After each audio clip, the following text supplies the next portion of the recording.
Isang TV contestant ang na-call out on live TV dahil sa pagbeso o paghalik ng walang consent. Yan ang pag-uusapan natin this week. Welcome to Pretty Petty the Podcast.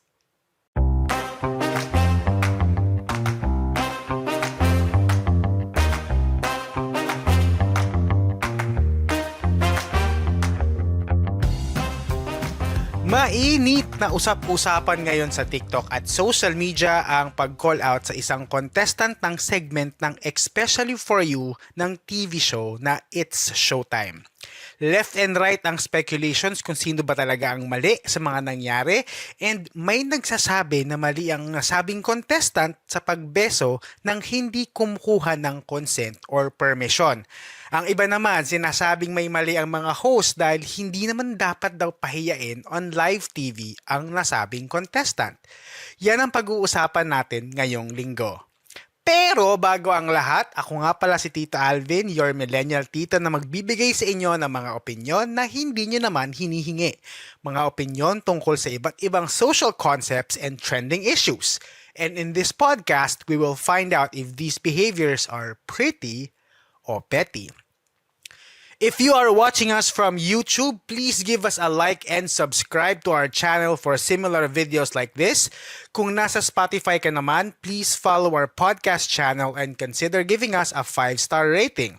It will be a great help to our podcast if you like and subscribe to our podcast kahit saan ka man nakikinig or nanonood.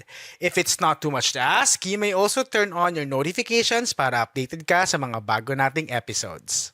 And also, I would like to give huge thanks and a big shout out to our listeners who share our episodes on social media. Hindi ko na kayo iisa-isahin. Kilala nyo na kung sino-sino kayo. Thank you so much for all of your support, and yung simpleng pag-share nyo ng mga episodes natin really makes my heart really, really happy. So, sana laging masarap ang mga ulam ninyo everyday. And without further ado, let's get the ball rolling and move on to our next segment we call Story Time.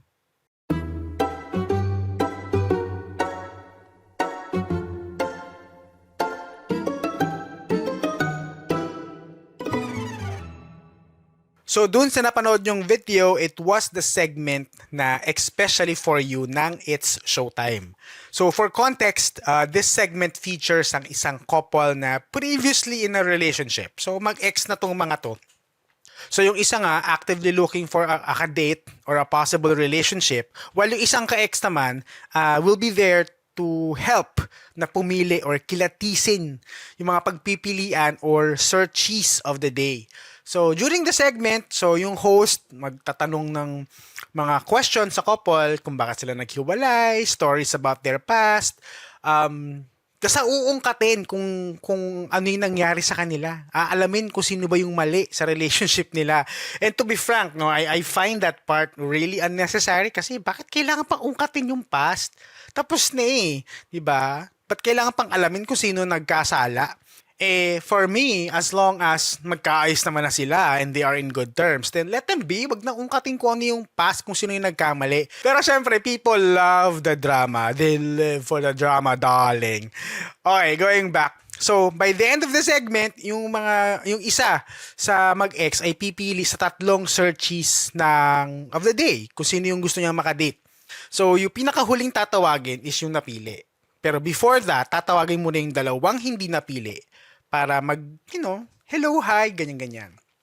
So, doon sa story natin, sa clip na nakita nyo, yung mga guys na yan, hindi sila napili.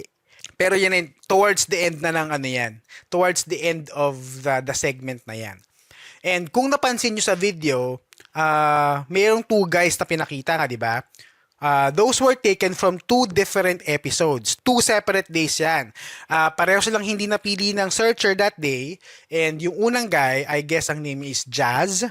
And pinakitang bumeso. At mapapansin mo na yung mga host sa gilid, may kilig. May kilig silang pinakita. Then with the second guy on the video, si Axel, pabeso na siya kay girl eh. Tapos the host suddenly said na, hoy, bawal yan, hindi pwedeng ganyan, masama yan, yung humalik without getting consent. May mga comments din si Vice na pwedeng mademanda si Axel sa mga pinagagawa niya and meron siyang pinakitang irita. And hindi lang siya, pati yung ibang mga host para may awkward facial expressions, kumbaga. Now, the internet is breaking news sa mga nangyayari. Kesyo kapag gwapo or pogi, okay lang yung pagbeso with a sprinkle of kilig on the side. Pero kapag hindi ka gwapuhan, demandahan ang patutunguhan. So, kasabay ng pag-call out ng mga host kay Axel on his actions, the people on the internet are calling out the host of the show for its hypocrisy and duality. Nako, kasi nga, bakit nga naman daw ganun? Pag gwapo, okay lang bumeso, kilig-kilig pa. Pero pag hindi ganun kagwapuhan, hindi pwede yan, kailangan may consent. Okay, sige, I get you.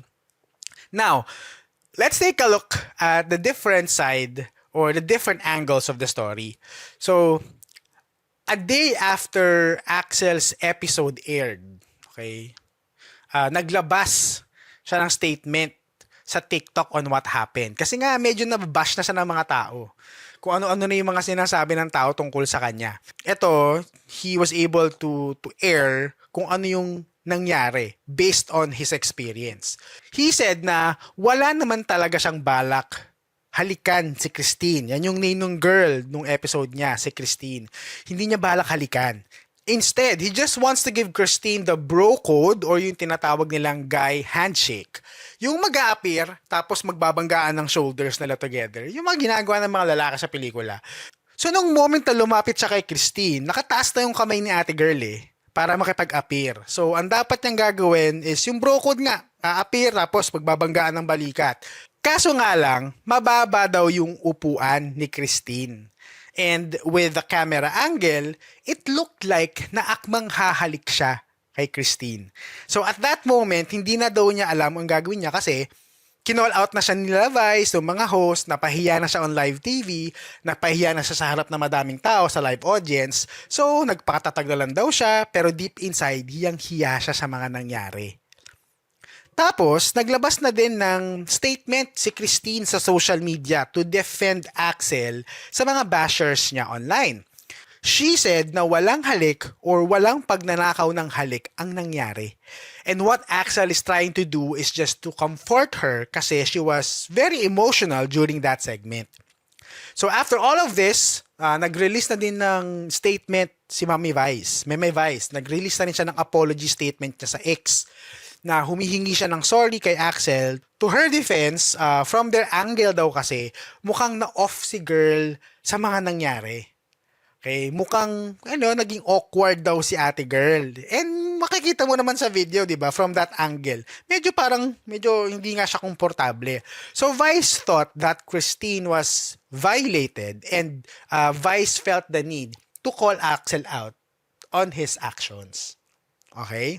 So ngayon, naglabas na ng statement si Axel, naglabas na ng statement si Christine, and si Vice, nag-apologize na rin siya. At least no, we're having some clarity on the issue.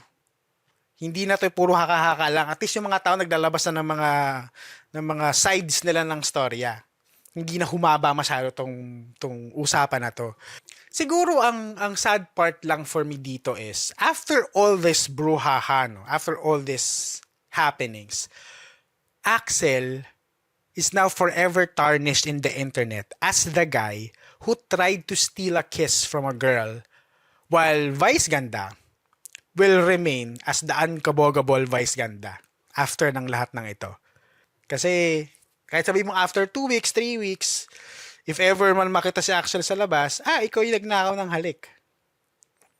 Si Vice Ganda ba, masasabihan, ikaw yung nagkamali ng pag-call out. Hindi naman Vice Ganda will always be the unkabogable Vice Ganda. Si Axel, hindi. Nagkaroon na siya ng masamang reputation online. Ito, unpopular opinion, no? Magalit na kayo sa akin kung magagalit kayo sa akin. Pero, I am not really a fan of Vice. Okay, don't get me wrong. I really like her wit. I like her spontaneity when she do her hosting. I will admit that she is funny and hilarious. I like that she is fearless and she truly speaks her mind. If she sees something wrong, she will not think twice and she will call you out. Very admirable, to be honest. And minsan, mas nafe-feel ko na mas may balls pa siya sa ibang mga taong kilala ko. Unfortunately lang, there are moments where I feel that cringe feeling on the inside. There are moments kasi that her candor, palalim effect. Sometimes, she's way too honest. Sometimes her wit is way too witty to the point na it's somewhat stepping beyond the line na. To give you an example, to at least give you a context, no, just search for the guesting of Nico Fowler sa Showtime. Sa same segment na especially for you, yun, medyo cringy and borderline disrespectful yung mga actions ni Vice ganda doon. So, when I was watching several TikTok videos about this issue, yung kay Axel nga, I can't help but notice yung search term sa TikTok na Vice ganda apology. And if you look at it closely, itong mga apology scenarios na ito ay hindi lang sa iisang issue lang. May mga instances na din na nangyari in the past wherein nanghingi si Vice ng apology for overstepping, for saying something wrong, or for doing something inappropriate. I'm not saying na mali si Vice to ask for an apology.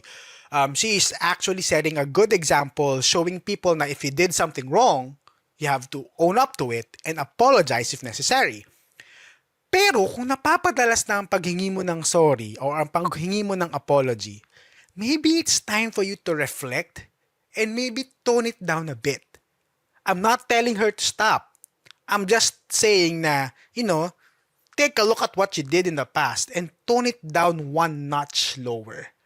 Kasi may mga actions tayo na hindi natin napapansin. Sobra na pala. We have to be mindful of what we're doing and what we're saying online, especially on live TV. Now, doon naman tayo sa topic ng duality. Okay? Na kapag pogi, okay lang ang bumeso. Pero kapag hindi ka kagwapuhan, pwede kang mademanda. Okay? So what the people are saying is that merong double standards na pinakita ang host ng It's Showtime. Okay, honestly, after hearing the sides of all parties involved, I don't see naman na may double standards ang host ng Showtime. Clearly, everything that happened was just a misunderstanding between the contestants and the host, between the camera angle and the people involved, kung anong angle na nakikita nila. And to be fair sa mga host, ang taong bayan lang naman ang nag-label ng double standards na yan without truly knowing the facts and without knowing the stories from all angles.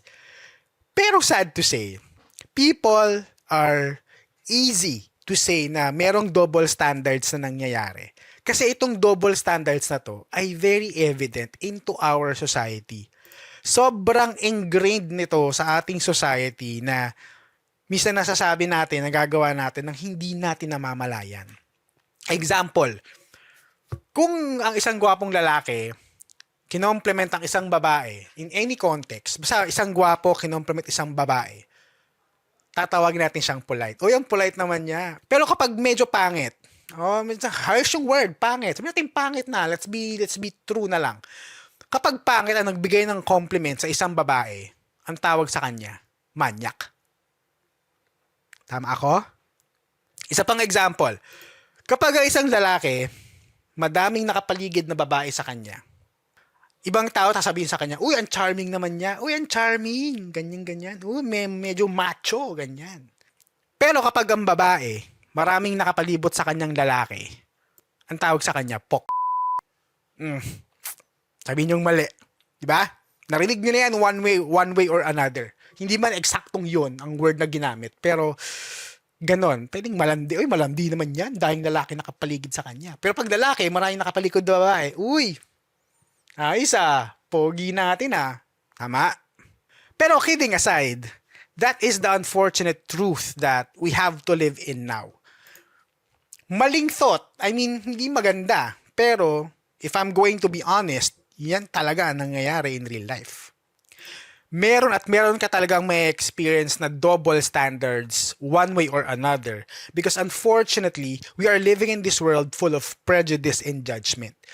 Siguro, let's talk about this double standards in a different episode kasi medyo malalim din ang hugot ng double standards na yan eh. So, siguro pag-isipan natin ng maigi kung kaya ba siyang gawin sa isang episode.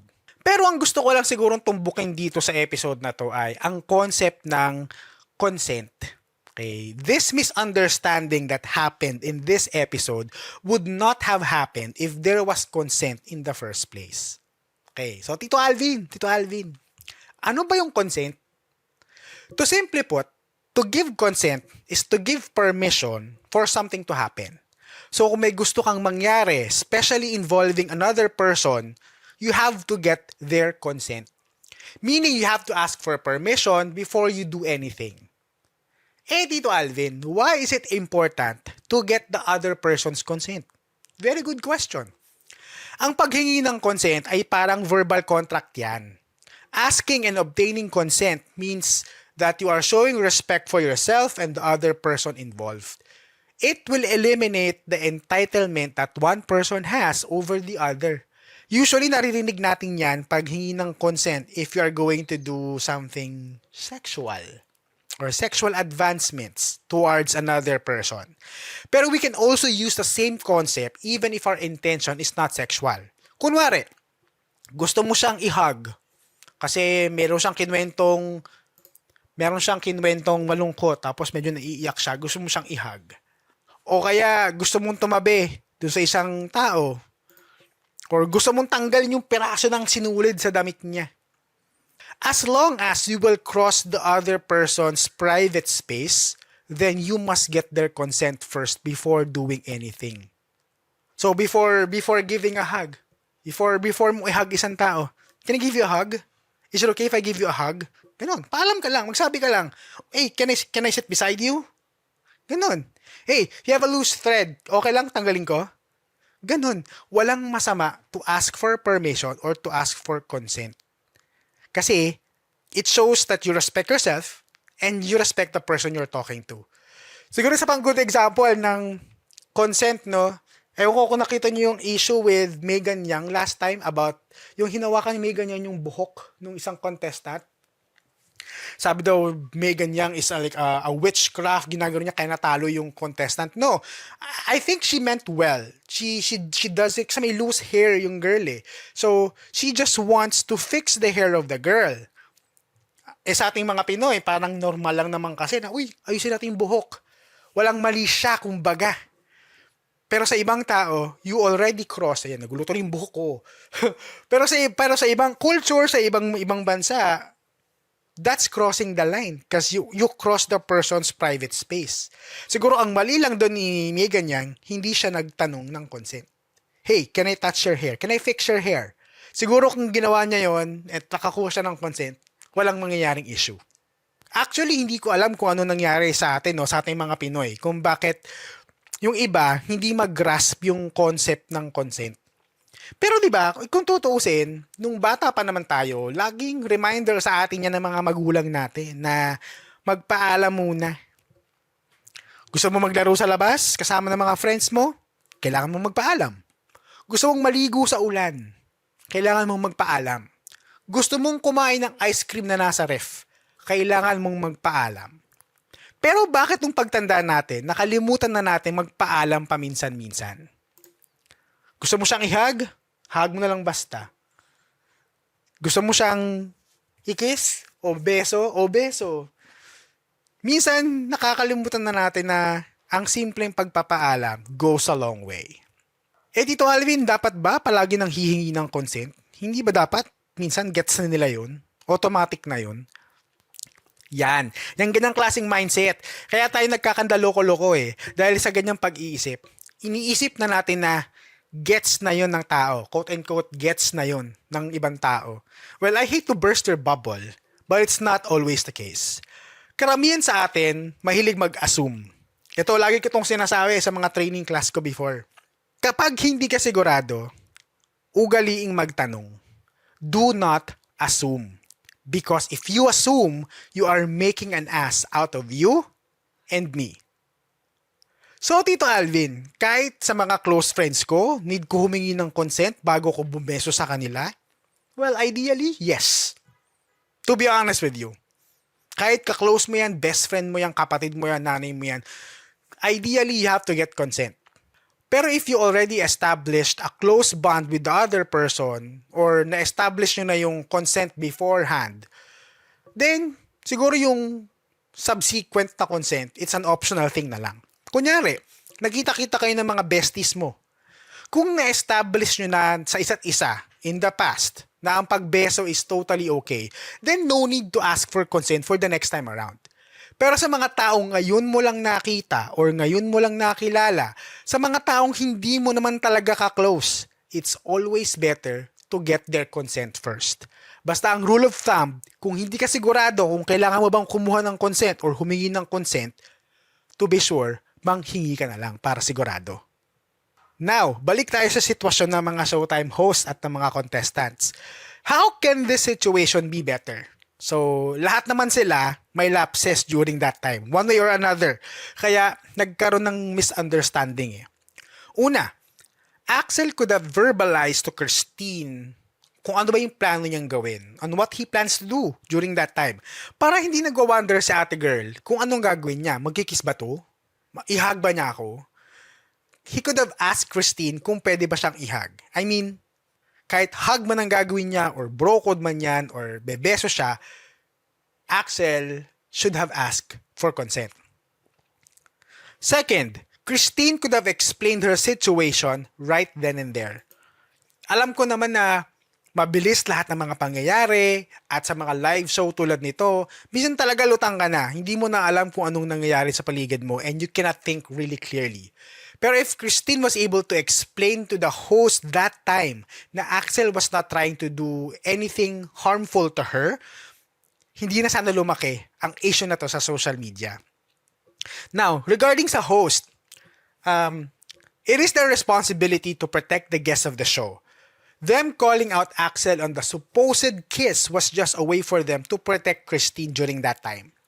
Pero sana, Ox na yung i-call out mo once. Sabihin mo na, oy, hindi pwede yan ha, that's not right. Then end of the story. Kaya lang, ang dami pa kasing sinabi. After that, meron pang mga comment na pwede siyang madimanda, yada-yada, pwede mangyari to, ganyan-ganyan, umalis sa tabi ko, ganyan-ganyan. Parang, the host should know better that everything that happens on the show will be immortalized on the internet forever. So kung pinahiya nila yung tao on live TV, magtutuloy-tuloy yan hanggang sa internet. Buti sana kung deserve yung tao na mapahiya based on his actions, paano kung hindi? Paano kung napahiya siya on live TV based on an incorrect assumption? Kawawa naman yung tao. Sinubject nyo sila sa trial by publicity sa internet, tapos pag mali yung assumptions nyo, magsasorry lang kayo. So, to conclude this episode, let's find out kung ano-ano yung mga pretty and petty sa istoryang ito. For me, the intentions of the host to call out bad behaviors, kahit live man yan or taped, is pretty. Dapat naman talaga i-call out ang mga dapat i-call out. Siguro naging petty lang kasi they went overboard, giving additional comments that I think are very unnecessary. Petty naman for me ang mga tao online who are quick to give their judgment on the situation before knowing the whole truth. Ang dami nilang sa social media nung lumabas ang isyong to. Pero nung naliwanagan na ang lahat sa mga totoong nangyari, asa na sila? Wala na, MIA na sila. Let this be a lesson to all not to jump into conclusions right away. Let's wait for the people involved to speak their truth and relay their side of the story before making your own conclusions. Okay, so as I was editing this podcast episode, I was looking through videos sa YouTube to get more videos for reference. And then I came across this newly uploaded video from It's Showtime. In this video, the host, headed by Vice Ganda, is releasing a statement that she is retracting her apology to Axel. So binabawi daw niya yung apology niya kay Axel. Based from the video, nagkaroon daw ng conversation between Axel, Christine, the staff of Showtime with the presence of a psychologist. Based on their conversation, Christine admitted daw na she was indeed uncomfortable at that moment. Now, because of this, they made a decision to retract their apology on live TV. Now, towards the end of the video, they even pleaded for the people to stop bashing Christine and Axel. Well, as if naman gagawin ng mga tao yan, di ba? Now, just a few hours after that video, may bago ding video ang na-upload sa TikTok kung saan makikita na si Christine ay may kausap di umano na staff ng It's Showtime. Dito sa video na to, makikitang umiiyak si Christine. Actually, hindi mo na nga masyadong maintindihan yung sinasabi ni Christine kasi sobra talaga iyak niya. And ang naintindihan ko na lang dun sa conversation na yon is that pinagmukha siyang sinungaling on live TV. Now, to be honest, I really don't know what to make of the situation anymore. Sobrang nang messy, as in sobrang gulo na ng mga nangyayari. Most likely in the next few days, meron na naman maglalabas ng statement either from Christine, Axel, or from Showtime. Hindi ko alam pero there has been speculations that Christine was forced to change statements pero hindi na natin alam kung totoo yan. And I guess we will never know. TBH, this issue could have been fixed behind closed doors, just between Showtime, Axel, and Christine. Hindi na kailangang i-broadcast pa sa TV kung ano yung naging conversation with the psychologist. As far as I know dapat nga confidential yan di ba? Now, if their goal is for everyone to learn and to move on from this issue, then stay true to that. Fix it behind closed doors and stop pointing fingers kung sino ang mali. Kasi lahat naman sila may mali dito, one way or another. Basta for me, I will stand by what I said, that Axel should have asked for consent in the first place, Christine could have been more transparent with what she felt right then and there, and for the host to be more careful with what they say on live TV. That's it. And on that note, we will end the episode right there. Okay, maraming layers ang topic na ito, so posible na magkakaiba tayo ng opinion about this. Pero tulad ng lagi kong sinasabi, posible na magkaiba tayo ng pananaw or opinion on this matter, and that is absolutely fine. Kung nagustuhan mo at na-entertain ka ng episode na ito, feel free to share it with your friends and don't forget to tag us in all of your social media posts.